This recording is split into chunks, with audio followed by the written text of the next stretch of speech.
দেখো কি সুন্দর ভেন্ডি গাছে ভেন্ডি ধরেছে। ভেন্ডির ফুলটা দেখতে কি সুন্দর।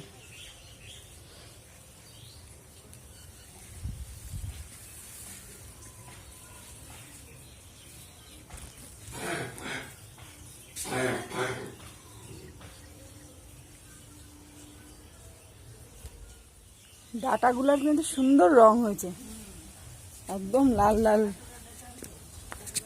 দারুণ ডাটা হয়েছে।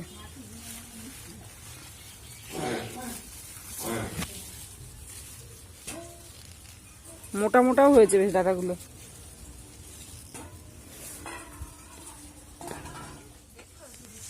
আয় আয় সোনা, এবারে আমার হাত খাবি তুই? আমার হাতে কিছু নেই। ও বাবা, কি দুষ্টু তুই, কামড়ে দিচ্ছিস কেন আমাকে? না, খেতে হবে না, ঘাস খা, ঘাস খা, হাত খেতে হবে না।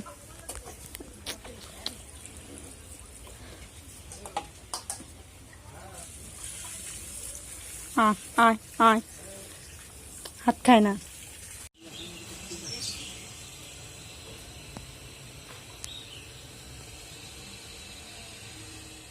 নমস্কার বন্ধুরা, কেমন আছেন আপনারা? আশা করি সকলে ভালো আছেন। জিএস রান্নাঘরে আপনাদেরকে জানাই স্বাগত। আবারও চলে এলাম আরেকটি রেসিপি নিয়ে। আজকে আমি তৈরি করবো ঘ্যাটকল বাটা। কার একটি বিশেষ কারণে মায়ের বাড়িতে যেতে হয়েছিল, আর আমার মায়ের বাড়ি হচ্ছে গ্রামে। আর গ্রামে যেহেতু গেছিলাম, এগুলো কিন্তু সবসময় অ্যাভেলেবেল পাওয়া যায়। তো আজকে আমি এই রেসিপি আপনাদের সঙ্গে শেয়ার করবো। ঘ্যাটকলগুলোকে সবার প্রথমে কেটে দেবো। ঘ্যাটকলের এই যে কচি পাতা, এগুলো কিন্তু ফেলে দেবো না, এগুলো এর মধ্যে দিয়ে দেবো। আপনাদের কাছে অনুরোধ রইল পুরো ভিডিওটি দেখার। আর আমার চ্যানেলে নতুন বন্ধু হয়ে থাকলে আমার চ্যানেলটি সাবস্ক্রাইব করার অনুরোধ রইল।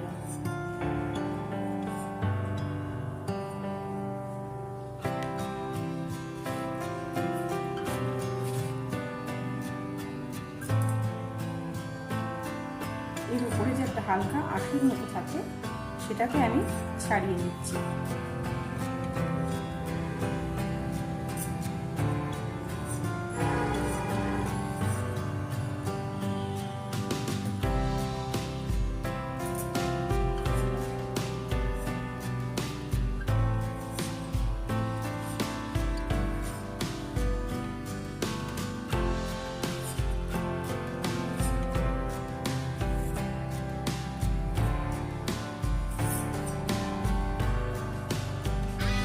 ঘ্যাটকলটা কেটে ধুয়ে ভালো করে পরিষ্কার করে নিয়েছি।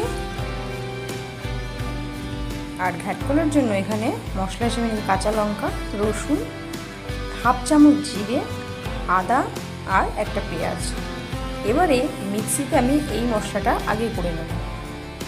মশলাটা বেটে নেওয়ার পর এবার কাঁচা ঘ্যাটকলগুলো আমি মিক্সিতে দিয়ে পেস্ট করে নেব। আপনারা চাইলে এটা একটু হালকা ভাপ দিয়ে ফেলে দিয়ে তারপরে পেস্ট করে নিতে পারেন, তাতে করেও কোনো অসুবিধা নেই। তবে আমার মাকে দেখেছি, আমার মা কিন্তু এইভাবে কাঁচা অবস্থায় সব কিছু একসঙ্গে শিলনোড়াতে বেটে নিত, তাতে করে টেস্টটাও কিন্তু খুব ভালো হতো খেতে। এবারে পেস্ট করে নেব। ঘ্যাটকলটা মিক্সিতে এই যে পেস্ট করে নিয়েছি।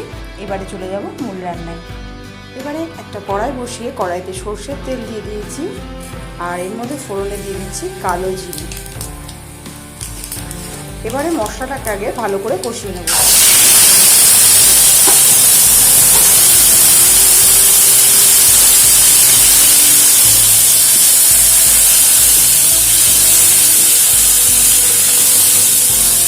মশলাটাকে আগে একটু ভেজে নিচ্ছি। মশলাটাকে কষিয়ে নিলাম। এবারে এর মধ্যে দিয়ে দেবো পেস্ট করে রাখা ঘ্যাটকল।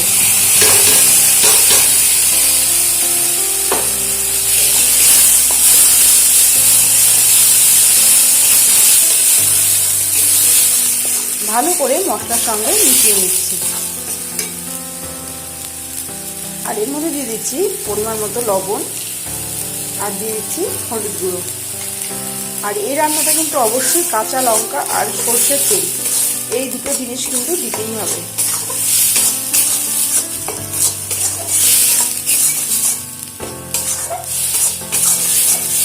এবারে বারে বারে নাড়াচাড়া করে এটাকে কিছুক্ষণ রান্না করে নেব।